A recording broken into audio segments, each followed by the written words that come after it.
इस लोक में विचरण करता रहा, परंतु ऐसा मनोरम स्थल तो मैंने इससे कभी पहले वो देख देखा। कितनी शीतल और सुगंध है, हवाएं बह रही हैं, यहाँ के वातावरण में कितनी शांति है और इस हिमालय की वादी को देखकर स्वतः ही मन पवित्रता से भर जाता है। मुझे इस रमणीय स्थान का लाभ उठाना चाहिए। यहाँ से अच्छी शायद ही कोई जगह हो जहाँ पर मनुष्य या देव अपने ध्यान को एकाग्रचित कर सके। हाँ नारद, यही वो स्थान है जहाँ पर मुझे अपने प्रिय नारायण का ध्यान करना चाहिए, उनके लिए तप करना चाहिए। नारायण नारायण नारायण।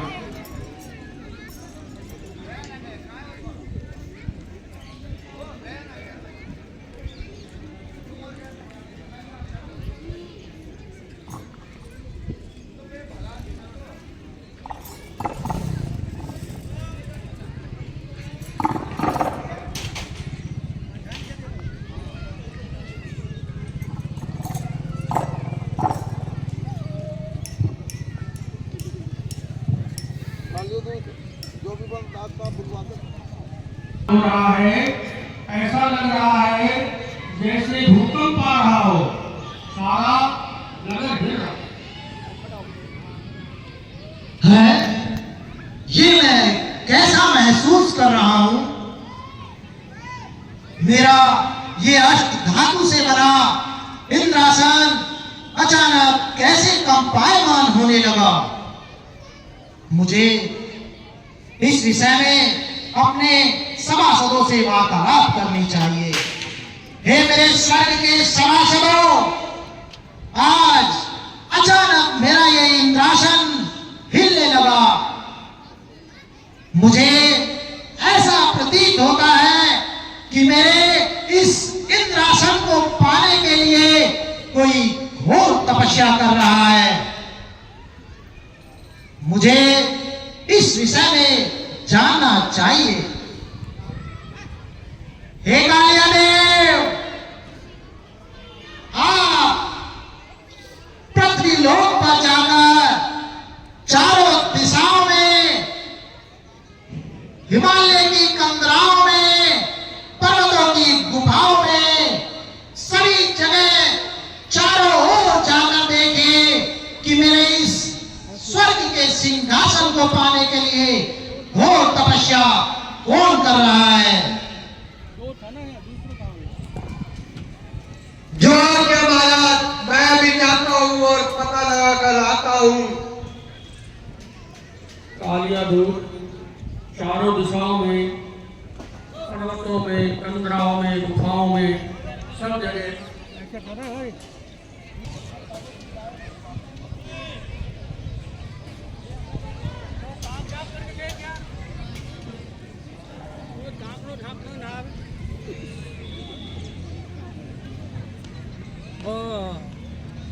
ऐसे कर रहे, अब समझ में आ गया, यही है खुदा की बात।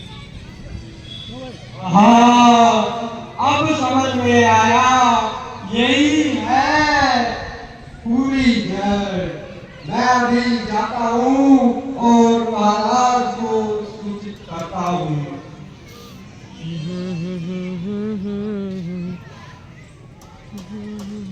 महाराज के चरणों में काले दूत का प्रणाम स्वीकारो।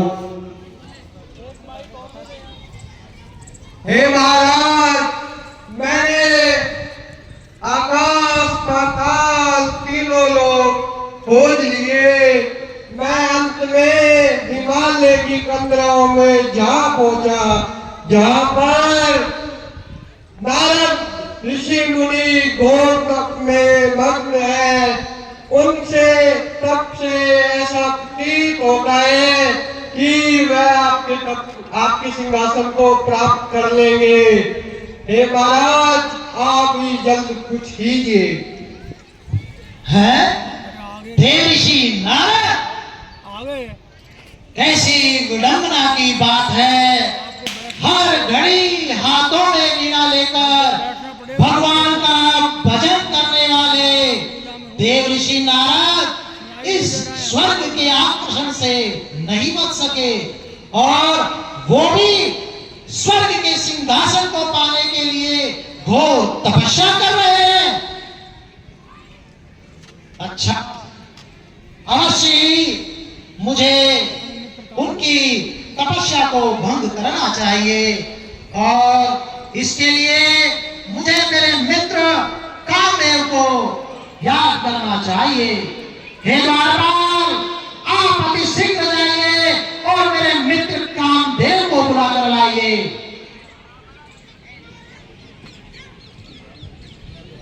जो आज्ञा महाराज।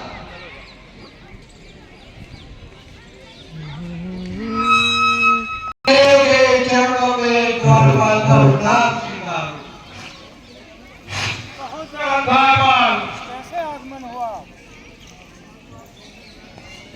हे कामदेव, आपको इंद्र महाराज ने याद किया है।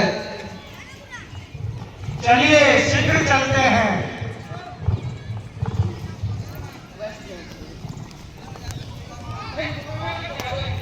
हाँ मित्र इंद्र, आपने मुझे कैसे याद किया?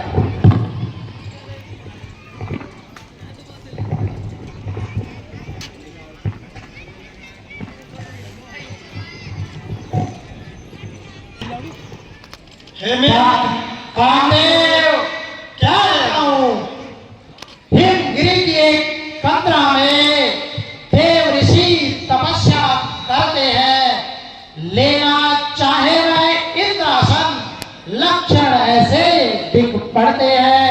कामदेव, तुम वहां जाओ, निज सेना साथ सजा करके तब छुड़वा हो जा नारद का अपनी माया दिखला करके। चुआज्ञा मित्र, मैं अभी जाता हूँ और उस ऋषि का तप भंग करने की पूरी कोशिश करता हूँ। ऐसा ही चाहता हूँ मित्र कि आप अवश्य नारद मुनि की तपस्या को भंग करें। कैसा आपकी इच्छा मित्र।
घोर तपस्या में रत हैं। मुझे इन पर अपने आप को आच्छादित कर कर मेरे वाणों से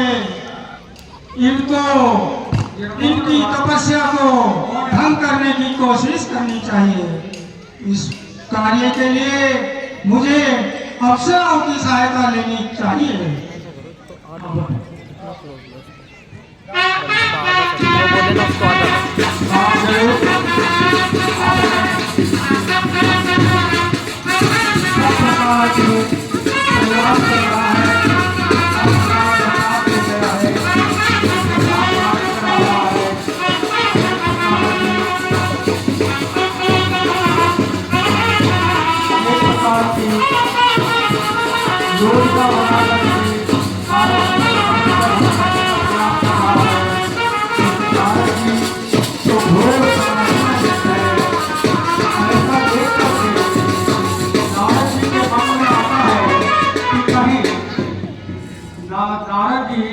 तपस्या तो भंग नहीं हो रही है, लेकिन कोई क्रोधी लोग श्राप न दे दे, इसलिए उनके चरणों में हैं?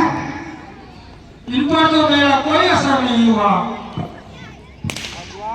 महादेव के अलावा मुझ पर किसी ने विजय नहीं की, लेकिन इस ऋषि पर भी मेरा कोई प्रभाव नहीं पड़ा। लगता है ये कोई बहुत तपस्वी ऋषि हैं। मुझे इनसे माफी मांगनी चाहिए, कहीं ऐसे न हो महादेव की तरह ये भी मुझे भस्म न कर दे। त्राहिमाम त्राहिमाम त्राहिमाम, महाराज मुझे क्षमा करें, महाराज मुझे क्षमा करें।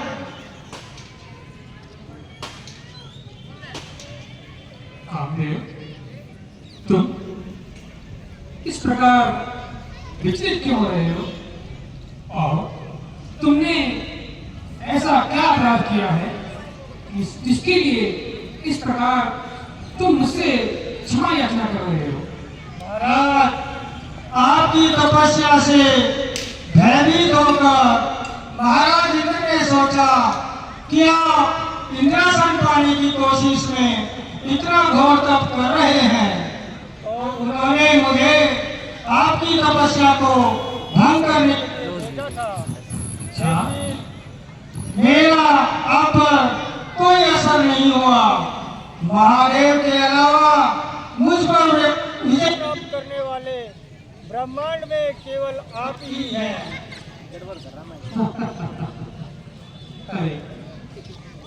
कामदेव, प्रथम बात तो हमें इस प्रकार के सिंहासन या जग की किसी भी प्रकार की धन संपदा से कोई भी अर्थ नहीं होता। और इंद्र जो इस प्रकार डर रहा है, भयभीत हो रहा है, ये व्यर्थ ही इस प्रकार चिंतित हो रहा है। और रही बात तुम्हारी कि तुम मुझसे डरकर भयभीत होकर क्षमा मांग रहे हो, तो हम तो साधु हैं, और साधु संत कभी भी किसी पर भी क्रोध नहीं करते। तुम निडर होकर अपने इंद्रराज को जाकर बताओ कि हमें उसके भव्य सिंहासन का कोई मोह नहीं है, वो व्यर्थ में दुखी होकर ना जाए। जाओ कामदेव, जाओ। जो आज्ञा ऋषिवर, मैं अपने मित्र इंद्र को अवगत करा देता हूँ कि उन्हें आपके सिंहासन का कोई मोह नहीं है।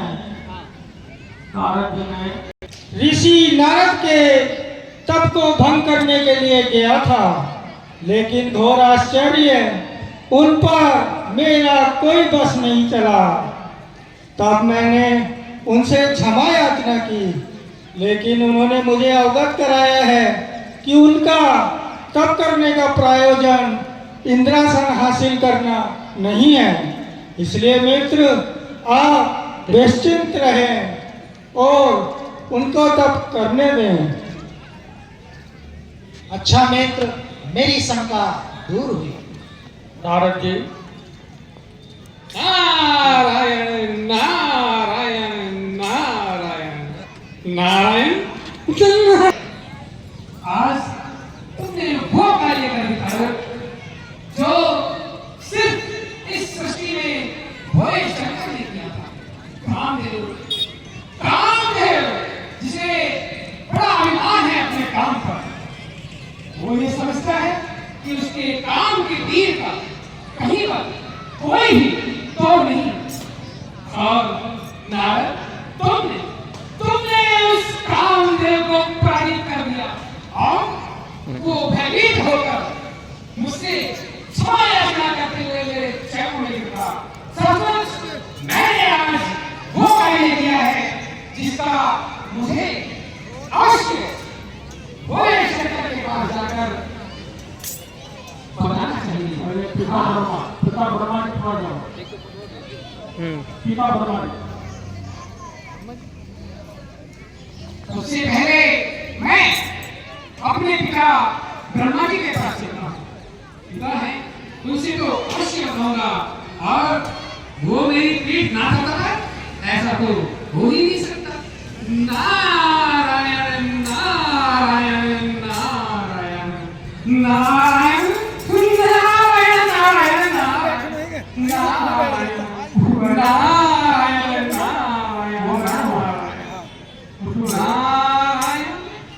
नारायण नारायण श्रीमन नारायण नारायण नारायण श्रीमन नारायण नारायण नारायण। पिताश्री आपके चरणों में आपके पुत्र नाथ का प्रणाम स्वीकार हो। चिरंजीव रहो महाराज, चिरंजीव रहो। कहो पुत्र, आज बड़े दिनों बाद अपने पिताश्री की याद आई है, बड़े प्रसन्न दिखाई दे रहे हो। नारायण नारायण नारायण। पिताश्री कुछ खास कारण नहीं है, हाँ फिर भी कुछ ऐसा जरूर हुआ है जिससे मेरा ये मन प्रसन्न हो रहा है।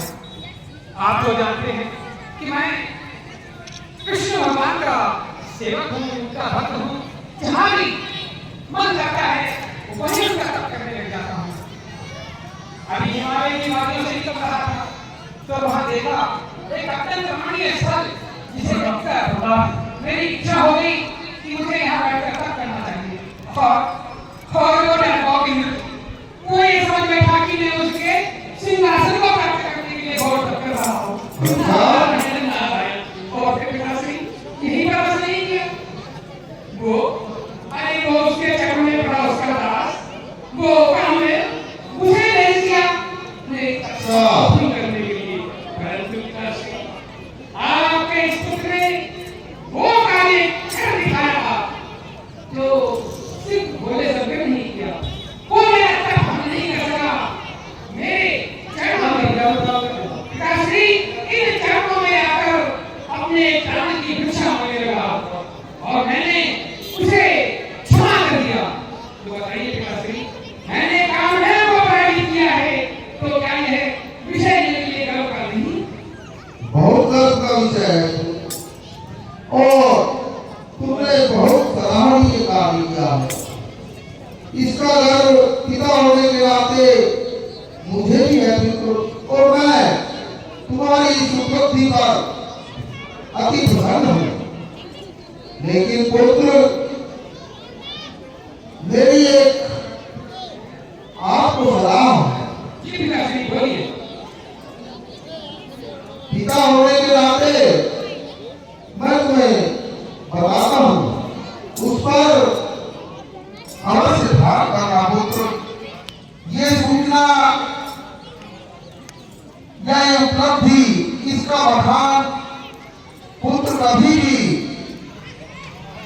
भगवान विष्णु के सामने आप मत कर देना। ये क्या बात है? इतना बड़ा कारनामा और किसी को बताओ? ठीक है पिताश्री, मैं चलता हूँ, मुझे आज्ञा दीजिए। बहुत अच्छा पुत्र, चिरंजीव। पिताश्री बूढ़े हो गए और बुढ़ापे में सबसे पहले अटक करना सोचा, वरना अपने प्रिय पुत्र को ऐसी सलाह नहीं देते कि मैंने इतना बड़ा कार्य किया और मैं उस कार्य को भला अपने प्रिय विष्णु और भोले शंकर को ना बताऊं। कदापि ऐसा नहीं होगा। ये सचमुच बुढ़ापे का ही असर है। मुझे अब भोले शंकर के पास चलना चाहिए। वही मेरी इस बहादुरी और वीरता को सराहेंगे, क्योंकि वो सरल इंसान है। हाँ, नारायण नारायण नारायण नारायण नारायण नारायण नारायण नारायण।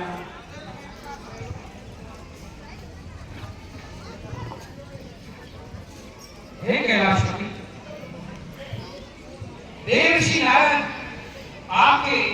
पावन चरणों में प्रणाम करता है। आयुष्मान भव। देव ऋषि नारद, आज कैलाश पर किस प्रकार आपका आगमन हुआ है और मुखमंडल पर बहुत ही प्रसन्नता दिखाई दे रही है। इस प्रसन्नता का कोई बहुत बड़ा कारण हो सकता है। आप तो संपूर्ण संसार में भ्रमण करते रहते हैं। नारायण नारायण नारायण। हे महाराज, आपको आपको मेरे मुख को देखकर ना जाने क्या क्या समझते होंगे, परंतु आप पूछ ही रहे हैं तो मैं उसका उत्तर अवश्य दूंगा। प्रभु, मैं अपने इष्ट नारायण देव की तपस्या में लीन था। हिमालय की उन शांत वादियों में मैं उनके तप में खो गया, परंतु देर रात इंद्र को ऐसा लगा कि मैं तब उसके स्वर्ग के सिंहासन को छीनने के लिए कर रहा हूँ, और उस मूर्ख ने मेरा तप भंग करने के लिए अपने मुंह लगे चमचे कामदेव को भेज दिया। और कामदेव हमारे दूर और आकर करने लगा अपने प्रयास। प्रभु, उसने अपने प्राण में तमाम तीर चला डाले, परंतु ये देव ऋषि नारद तक से बचे ना। नारायण नारायण नारायण। और प्रभु, गोवंडी इन चरणों में, नारद के चरणों में गिर पड़ा, छटपटाते हुए भीख मांगने लगा अपने प्राणों की। और मैं तो शांत स्वभाव का हूं, मैंने उसे क्षमा कर दिया और कह दिया, जाओ निर्भीक होकर अपने राजा को होकर मुझे उसका सिंहासन नहीं चाहिए। बस इतनी सी बात है। हे नारद, तुमने तो यह कार्य बहुत ही सराहनीय किया है। कामदेव की यह हिम्मत केवल तुम्हारा यज्ञ, तुम्हारी तपस्या को भंग करा दे, ऐसा तो कदापि हो ही नहीं सकता। मुझे पूर्ण विश्वास था तुमने यह कार्य सिद्ध किया, यह कार्य किया, उसके लिए तुम प्रशंसा के पात्र हो। हे नारद, तुमने बहुत ही सराहनीय कार्य किया है। तुम मेरे संकट तो नहीं, लेकिन मेरे संकट छोड़ने का प्रयास जरूर किया है तुमने, इसलिए तुम्हारा यह कार्य बहुत ही सराहनीय है। लेकिन ध्यान रहे, इस कार्य का उल्लेख विष्णु भगवान से कदापि न करना। ठीक है कैलाशपति, मुझे जाने की आज्ञा कीजिए। हे नारद, ऐसा लग रहा है कि तुम मेरे इन शब्दों से प्रसन्न नहीं हुए। नहीं कैलाशपति, ऐसा कुछ भी नहीं। आपने जो कहा वो भी सही था। ठीक है, मैं चलता हूँ। नारायण नारायण। तुम्हारा मुखमंडल मलिन हो गया है, अवश्य तुम कोई ना कोई गलत कार्य करोगे। नारायण नारायण। हे मेरे गणों, आप दोनों जाओ और ये ध्यान रहे कि नारद कहाँ कहाँ जाता है। मुझको इसकी संपूर्ण चेष्टाओं, निरंतरता और इसके क्रियाकलाप के बारे में संपूर्ण जानकारी देते रहना। ये कैलाशपति जो आज्ञा प्रभु। परंपर बैठा खुद को ठंडा हो ही गया, स्वयं का मस्तिष्क ही ठंडा कर दिया। अपने जिस्म पर भस्म लगाकर, ध्यान लगाकर मस्त रहते हैं। इनकी भी बुद्धि लगता है कार्य करने से इनकार कर। ये भी कोई बात नहीं कि मैंने जो किया उसे नारायण को ना बताना। ऐसे ही ब्रह्मा ने कहा और ऐसा ही बोले शंकर कह रहे हैं। इनको मेरी इस भागीरथी, इस गंभीरता से अवश्य कोई ना कोई तो समस्या है, और हाँ समस्या क्यों नहीं होगी। अरे एक मात्र हो जिसने नारायण जिसने कामदेव को पराजित किया था, अब भला बोले के प्रति हो जाएंगे कि कोई और व्यक्ति ही ऐसा इस विश्व के इस सृष्टि के सामने आए जिसने कामदेव को पराजित किया है। जाने दो मुझे क्या, उन्हें अपनी तपस्या में रहने दो, मैं तो चला हमने अपने इस नारायण के पास, और वो तो मेरे सब कुछ है। वो अवश्य मेरी इस प्रकार से इस विजय से प्रसन्न होंगे, इसमें कोई भी संदेह नहीं है। नारायण नारायण नारायण नारायण नारायण नारायण नारायण नारायण नारायण का अवहेलना करके नारद जी भगवान विष्णु के पास अपने कामदेव विजय की समाचार सुनाने गए। नारायण नारायण नारायण। प्रभु आपके प्रिय थे ऋषि नारद का प्रणाम स्वीकार करिए। आयुष्मान भव।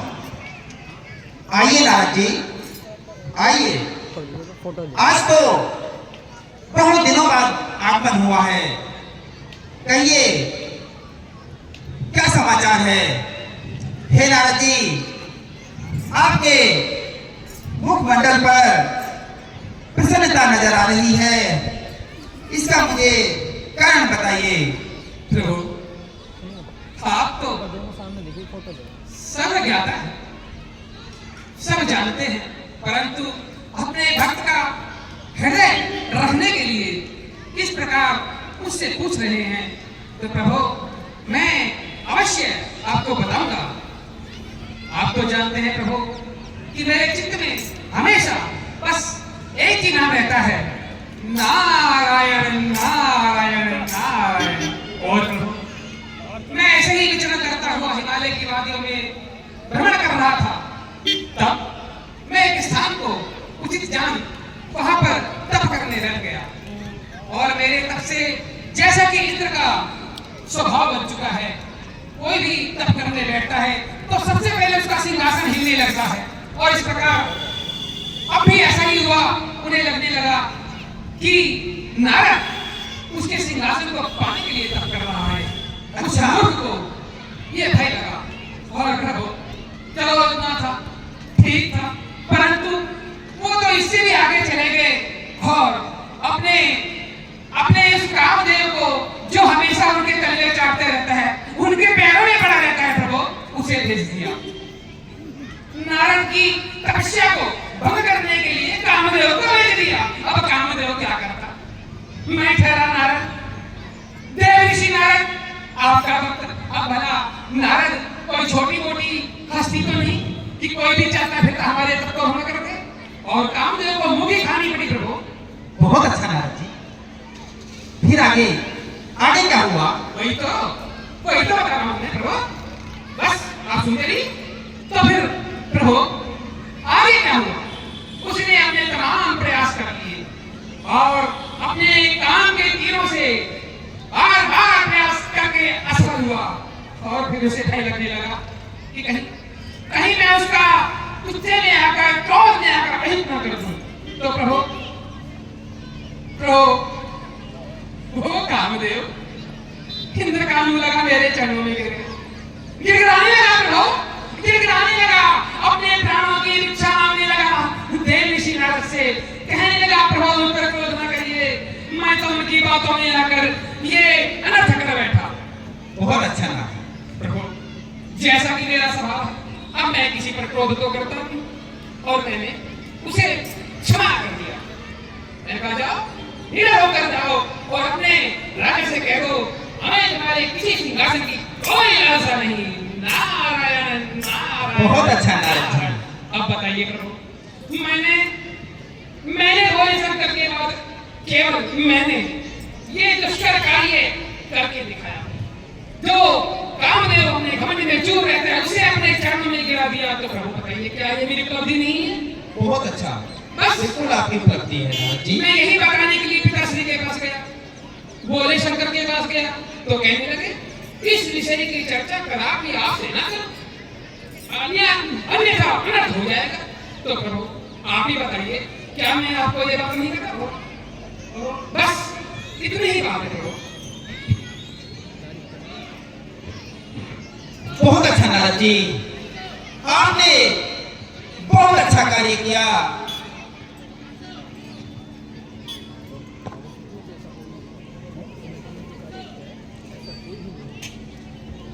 हे नारद जी, तुमने जो कार्य किया है वो बहुत ही अच्छा कार्य किया।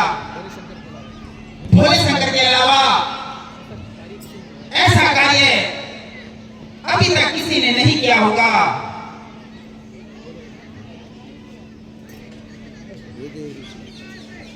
हे देव ऋषि, अब आप जाइए और मेरे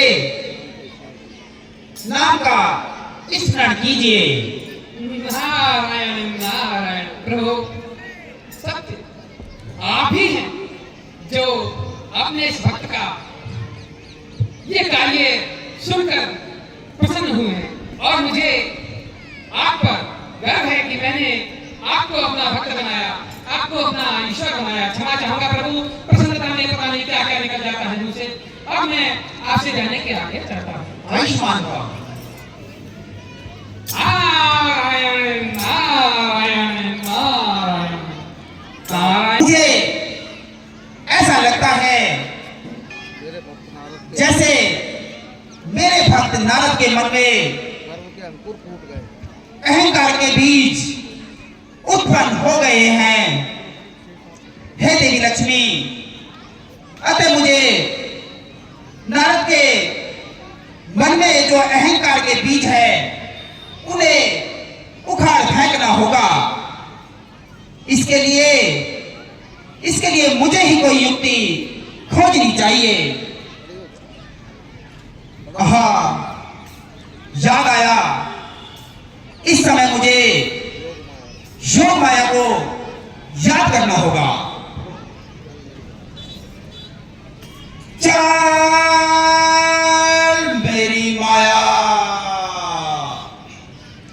चल मेरी योग माया।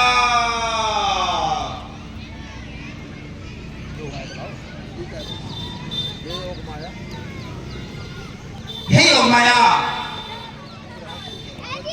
जिस रास्ते से नारद जी जाएंगे उस रास्ते के मध्य में तुम एक सुंदर नगर का निर्माण करो, जिसका नाम श्रीनगर होगा, जिसका राजा श्रीनिधि होगा। वहां की प्रजा शीलवान और गुणवान होगी। राजा की पुत्री विश्व मोहिनी होगी, जिससे मैं नारद जी का अहंकार दूर कर सकूं, अपने भक्तों की सभी प्रकार से रक्षा करना मेरा परम कर्तव्य है। बहुत अच्छा स्वामी, आपने जो आज्ञा दी है वह कार्य किया जाएगा। अब तुम जाओ और शीघ्रता से अपना कार्य करो। मुकेश पोज कर रहा हूँ, इसको दूसरी बना रहा हूँ। आगे